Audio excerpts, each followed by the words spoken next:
দুইটা সময় তওবা করে লাভ নাই। একটা হচ্ছে মৌতের যন্ত্রণা শুরু হয়ে গেলে, মৃত্যুর যন্ত্রণা শুরু হয়ে গেলে আগে পা থেকে শুরু হয়ে আস্তে আস্তে গলার দিকে আসে। হাদিসে যেমনটা এসেছে, সূরা ওয়াকিয়ার মধ্যেও আছে যে পায়ের দিক থেকে যন্ত্রণা শুরু হয়ে আস্তে আস্তে আস্তে আস্তে এই গলার দিকে আসে, এবং আত্মাটা গলার এখানে যখন চলে আসে, এখান থেকে মালাকুল মউত আত্মাটাকে নিয়ে চলে যায় এবং চোখ দিয়ে তাকিয়ে থাকে মানুষ।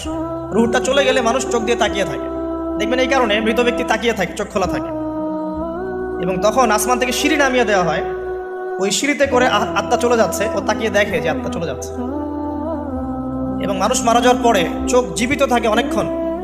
মেডিকেল সায়েন্স যারা পড়েছে তাদেরকে জিজ্ঞাসা করবে, মানুষ ডেড হয়ে গেলেও চোখ দেখবেন আরও কয়েক ঘন্টা, হয়তো আরও নির্দিষ্ট একটা সময় পর্যন্ত চোখটা কিন্তু জীবিত থাকে। এই জন্যে চোখ বন্ধ করে দিতে হয়। যাই হোক, যেটা বলছিলাম যে মৌতের যন্ত্রণা শুরু হয়ে গেলে তওবা করে লাভ নাই, তওবার দরজা বন্ধ। আর পশ্চিম দিক থেকে সূর্য উঠে গেলে তওবা করে লাভ নাই, তওবার দরজা বন্ধ।